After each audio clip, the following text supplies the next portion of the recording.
Nobody ever asked them, do you regret having lied to Oprah Winfrey? Do you regret having lied on Netflix? And all the magazine interviews, don't you see? For months, Meghan's version of events appeared to have found its shape a carefully framed story about distance, misunderstanding, and survival outside palace walls. But just as that narrative seemed impossible to challenge, one overlooked detail resurfaced, threatening to change how everything before it was understood. Meghan had reached a point where she seemed determined to explain the royal chapter on her own terms. Distance from palace life had given her something she rarely possessed while inside it: control over the telling.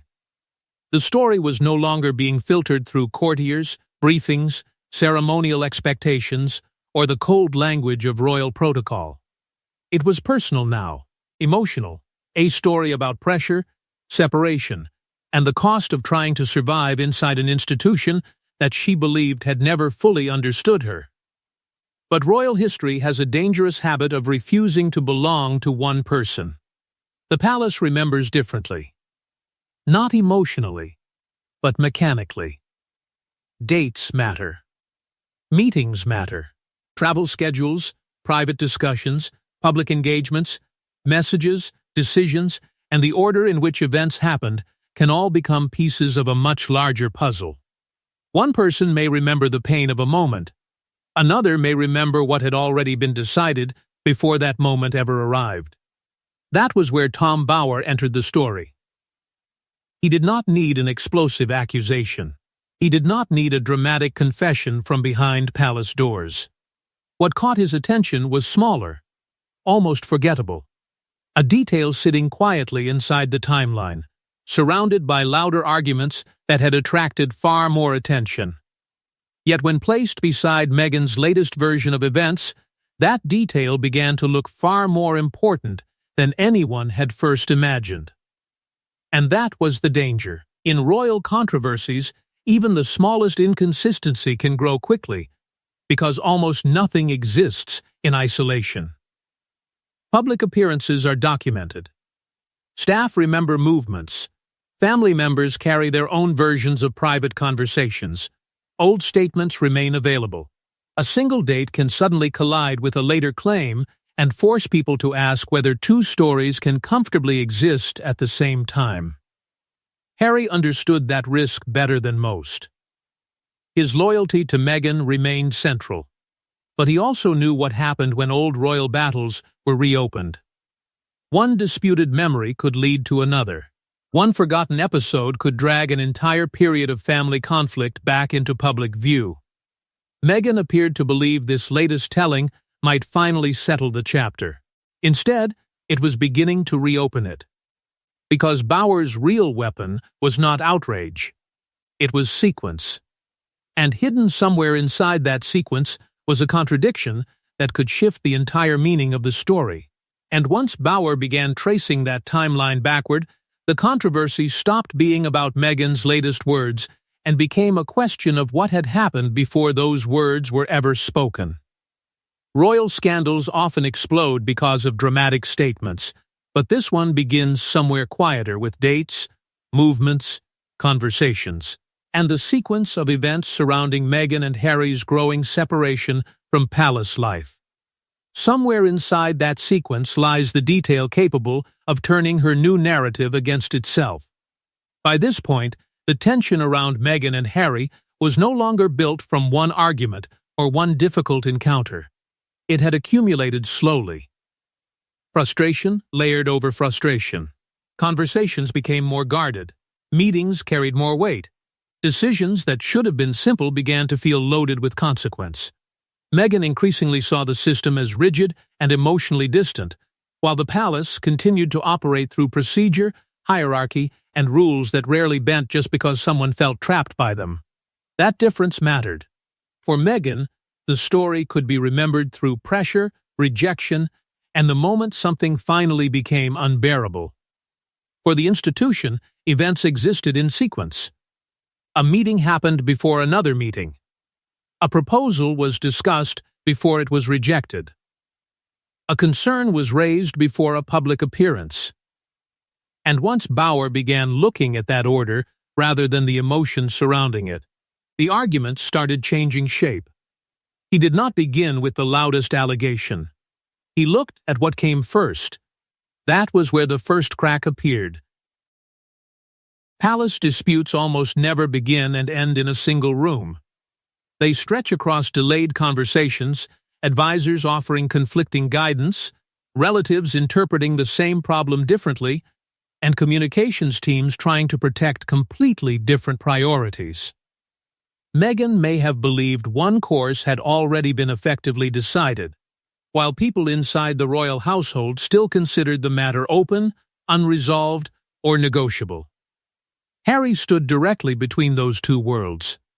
He understood why Meghan felt increasingly mistrustful. Yet he also understood how slowly the monarchy moved and how easily hesitation could be mistaken for refusal. Supporting Meghan meant validating her experience. Understanding the palace meant knowing that not every delay was necessarily a final decision. That tension placed him in a position where every new conversation risked disappointing someone.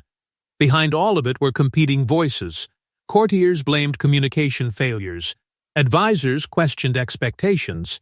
Relatives remembered different turning points.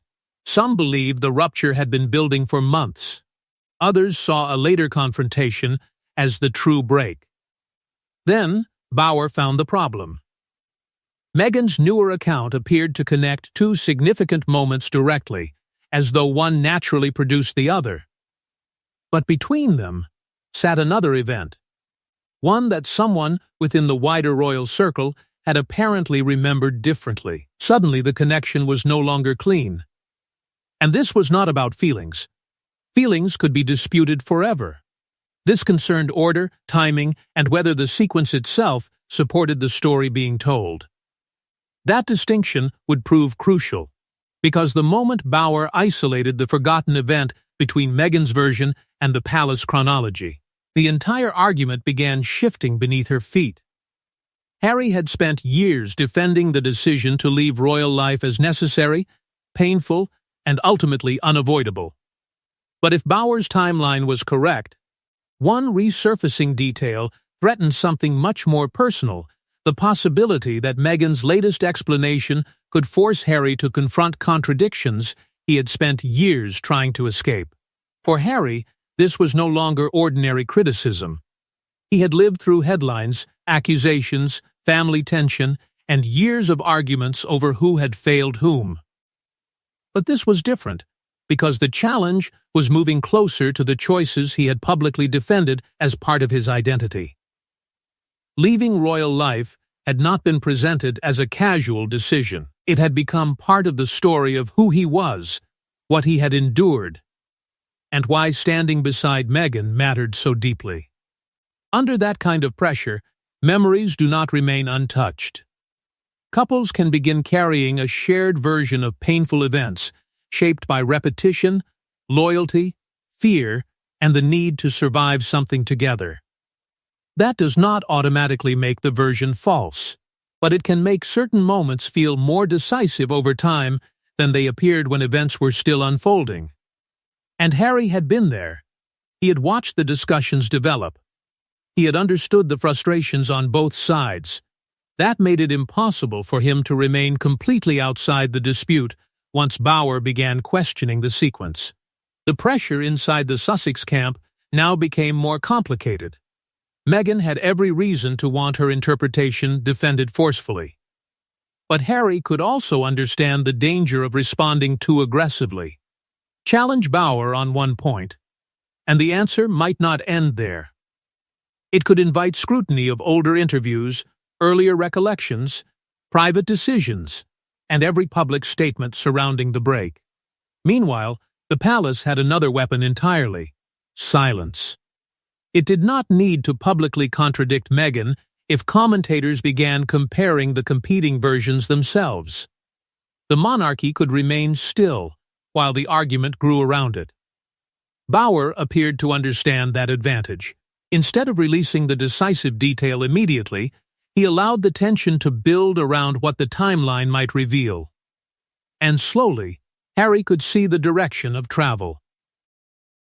There was a particular moment buried in the past that threatened to connect Meghan's newest interpretation with something said or decided earlier. If Bauer made that comparison stick, the issue would no longer be whether one person remembered a painful episode differently. It could become a question of whether the public story had changed over time. That carried a deeper cost for Harry.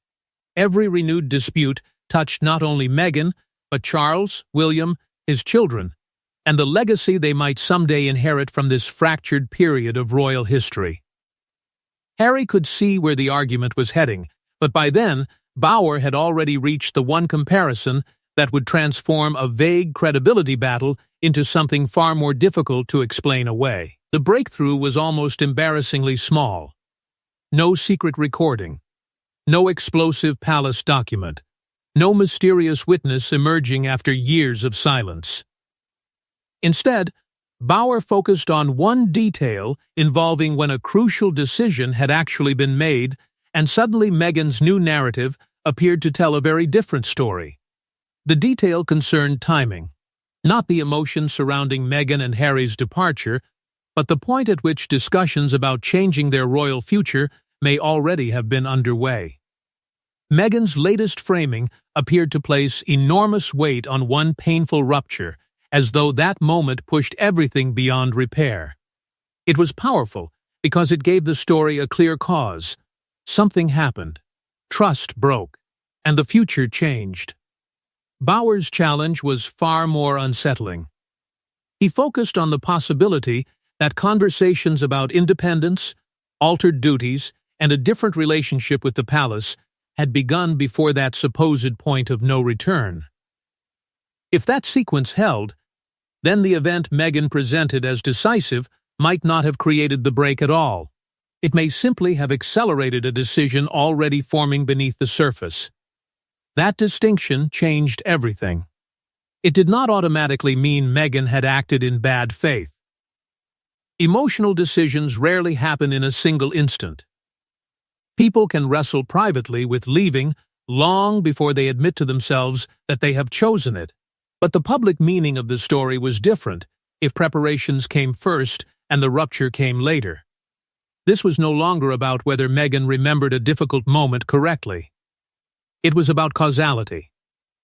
Harry's earlier descriptions made the issue even more uncomfortable. His own recollections could be read as occupying a narrow space between Meghan's newer interpretation and the palace timeline, acknowledging deep frustration while also suggesting that questions about their future had been developing over time.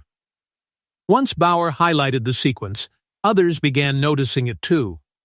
The argument spread because it was easy to understand. One event had been presented as the trigger, but if strategic discussions existed before it, viewers were forced to ask whether they had misunderstood the entire order of events. For Meghan, that was a harsher challenge than simply being told her memory was wrong. The accusation now became more subtle. Perhaps the facts remained broadly similar, but the way they had been arranged changed their meaning. And from her perspective, that could feel deeply unfair. Emotional separation can begin long before formal negotiations. A person may privately reach the end before paperwork, planning, or palace discussions catch up. Chronology can reveal much, but it cannot measure every private turning point. Still, Bauer was about to use that gap with devastating effect. And when Bauer finally connected that earlier preparation to the event Meghan had positioned as the decisive turning point, the controversy crossed the line from speculation into a full-scale narrative collision. This was the moment the argument changed completely. Meghan's new narrative depended on one event appearing to trigger everything that followed. Bauer reversed the sequence. If preparations were already underway beforehand, then the supposed cause suddenly became part of a much larger plan. And that distinction changed everything. Bauer's argument did not depend on proving that Meghan had invented every painful experience she described. That was not the point. His challenge was narrower, but far more damaging to the structure of the story itself. He was asking whether the event presented as the reason for leaving was truly the beginning, or whether Meghan and Harry were already moving toward a different royal future before that moment ever happened. The difference was enormous. There is a powerful emotional difference between saying, "This happened," and afterward we decided we could not continue, and admitting that discussions about departure, independence, or restructuring were already unfolding beforehand. One version gives the audience a clear breaking point. The other reveals something slower, more complicated, and potentially much harder to explain. That was why Bauer kept returning to chronology. Motives could be debated endlessly. Feelings could be interpreted. Memories could change with time. But dates create boundaries. If one conversation occurred before another, the emotional meaning of both could shift. Still, Meghan had a powerful counter-argument. Practical discussions beginning earlier did not necessarily mean the emotional decision had already been made. People often explore possibilities long before they finally accept that something is over. In Meghan's mind, the later rupture could still have been the moment hope disappeared, even if earlier conversations had already begun. And that placed Harry directly at the center. His understanding of those missing weeks could determine whether this was simply a disagreement over language or something more serious. Did earlier discussions amount to contingency planning? Frustration? A real intention to leave? Or had the final decision truly come later? The palace offered no rescue to either side. Royal insiders could remain publicly quiet while journalists, commentators, and biographers fought over the meaning of the sequence themselves. Silence protected the institution while increasing pressure on Meghan and Harry to explain. Bauer's intervention gained traction because he had made the controversy simple. He had taken a complicated emotional history and reduced it to one brutal question: what happened first? For Meghan, that simplification could feel deeply unfair. Pain does not obey calendars. But critics would argue that powerful emotional storytelling cannot erase the order in which major decisions were made. And once that order was questioned, older statements suddenly looked different too. Not necessarily false, but connected differently. That was the real damage. Because proving that the break may have begun earlier did not end the mystery, it opened a darker one, forcing everyone to ask what Meghan, Harry, and the palace were negotiating before the public knew anything was wrong. If the decision had been developing earlier, then an uncomfortable gap suddenly appeared in the story, a hidden period when Meghan and Harry were still performing royal duties while privately questioning whether their future belonged inside the monarchy at all. And that gap may explain everything that followed. That hidden period became the most important part of the story because it suggested the break was not born in one explosive moment. It was being negotiated quietly, piece by piece, while the public still saw Meghan and Harry as working members of the royal family. Behind closed doors, the real argument may have been about something larger than personalities. Meghan and Harry wanted room to breathe, greater independence, more control over where they lived, how they worked, how they earned money, and how much influence palace officials could exercise over their future. To them, compromise may have seemed possible. But monarchy does not function comfortably in the gray area. The institution depends on rank, duty, precedent, funding, security, and clear lines of authority. A royal couple, partly inside the system and partly outside it, created questions that were difficult to answer. Who controlled their schedule? Who paid for security? What commercial freedom could they have? Which duties remained obligatory? And how much independence could be granted without creating a model others might demand later? For Harry, that rigidity could feel infuriating. Traditions that appeared flexible from a distance suddenly seemed immovable whenever control was challenged. For Meghan, the problem became more personal. If every attempt to reshape their role collided with another rule, then remaining inside while seeking freedom may have begun to feel impossible. Charles and William also carried pressures of their own, not simply as father and brother, but as men tied to the future of the crown. Charles had to consider continuity. William had to think about precedent and the burden he would one day inherit. Their resistance in this dramatized account did not need to come from hostility. It could come from believing that the monarchy could not survive by rewriting its structure every time family frustration reached breaking point. That was where private negotiations became dangerous. Everyone could leave the same conversation believing something different had happened. Meghan might remember a refusal. Palace officials might remember an unresolved proposal. Harry might remember a compromise that never truly materialized. Bower's timeline made those earlier discussions suddenly critical. If independence, money, overseas options, security, and royal obligations were already being debated, then the eventual departure looked less like a sudden reaction and more like the final stage of a conflict already underway. Palace secrecy protected everyone temporarily. But later, that same silence allowed competing stories to grow unchecked. The silence protected the monarchy from another public war. But it also created the vacuum in which Meghan's story, Harry's loyalty, and Bower's reconstruction would soon collide over something even more dangerous than date's motive. The hardest accusation to answer is not always the loudest one.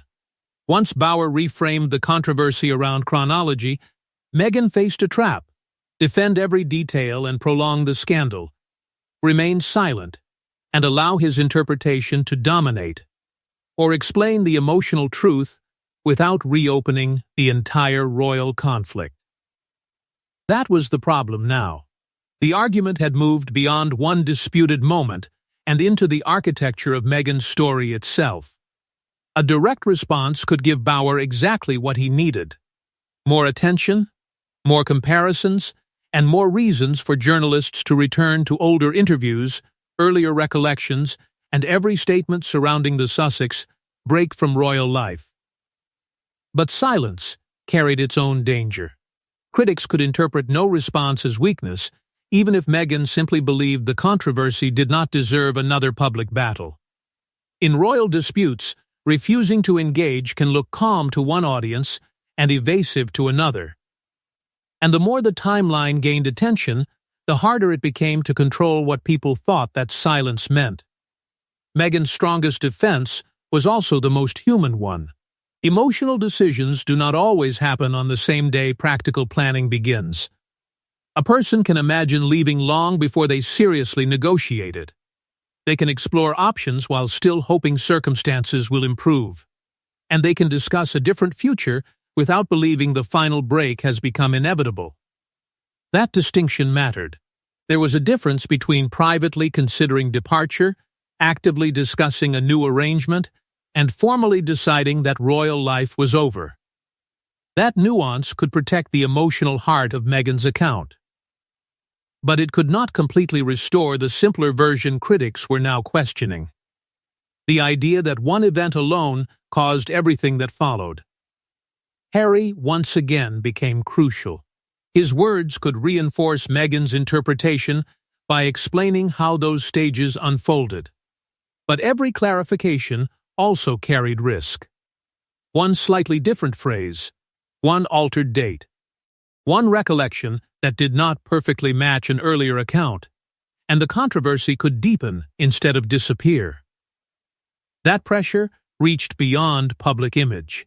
When a marriage becomes part of an ongoing historical argument, personal memories stop belonging only to the people who lived them.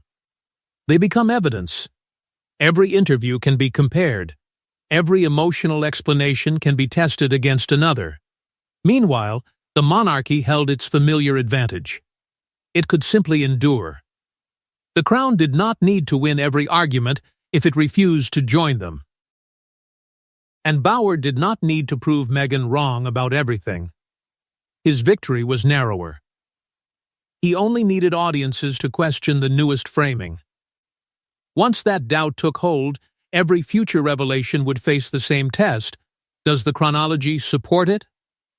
And that was when the argument escaped the original controversy entirely, because the real damage was no longer confined to one disputed chapter. It was beginning to reshape how every future claim from both sides would be received.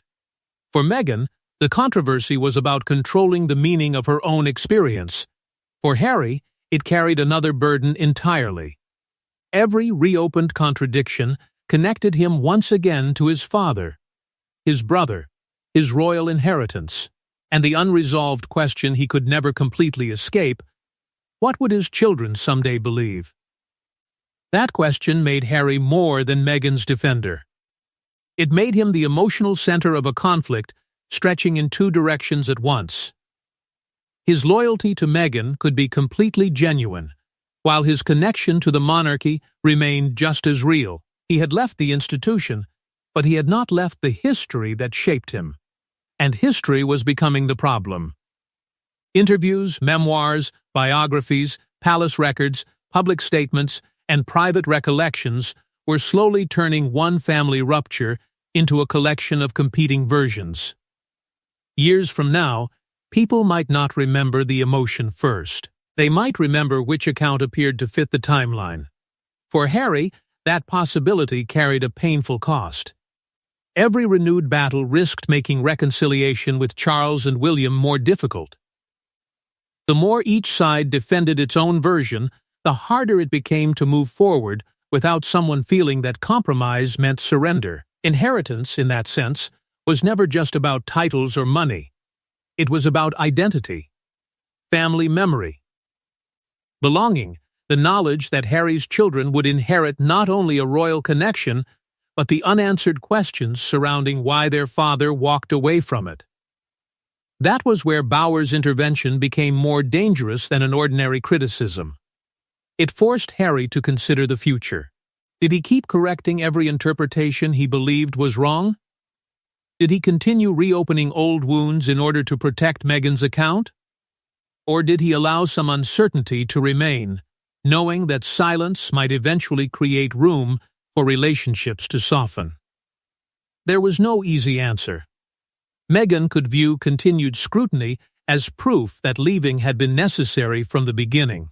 Harry, however, might increasingly see each new public clash as another bridge becoming harder to cross.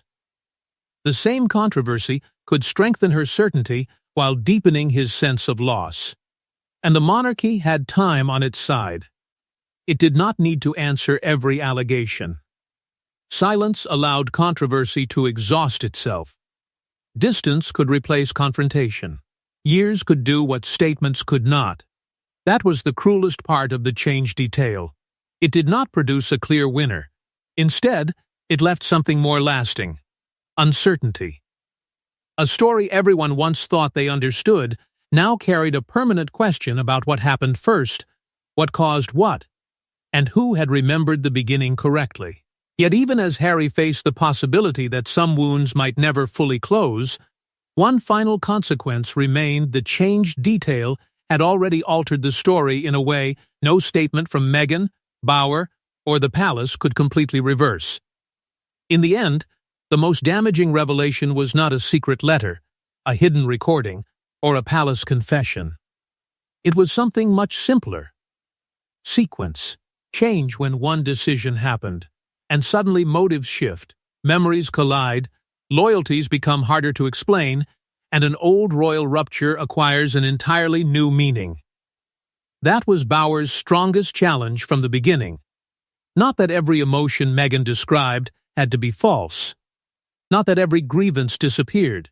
His argument worked because he changed the order in which the audience understood the story. Once the timeline shifted, the meaning of everything around it shifted too.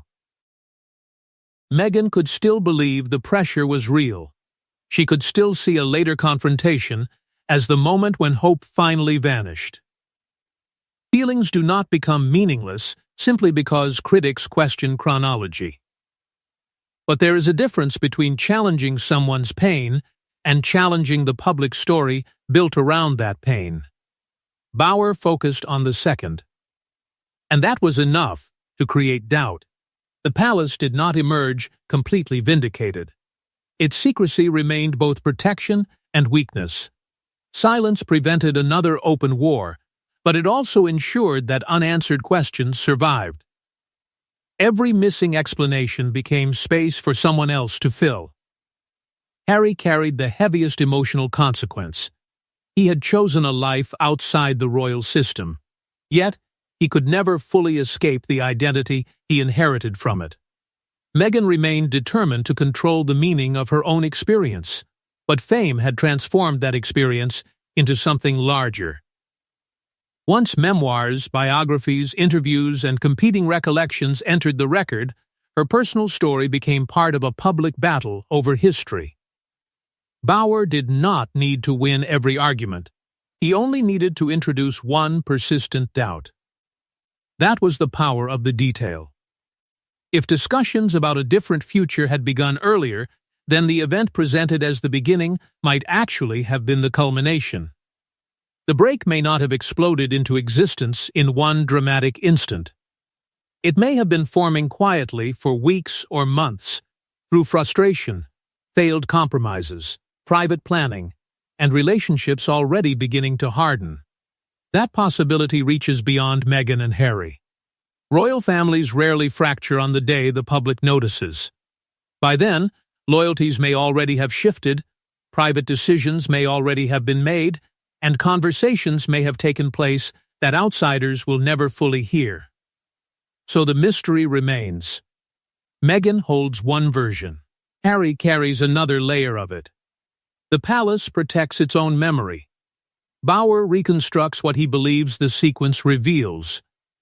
And history will eventually decide what survives from all of them. And perhaps that is why this royal conflict refuses to disappear. Because behind every polished interview, every palace silence, and every explosive biography lies the same unanswered question. When did the real break actually begin?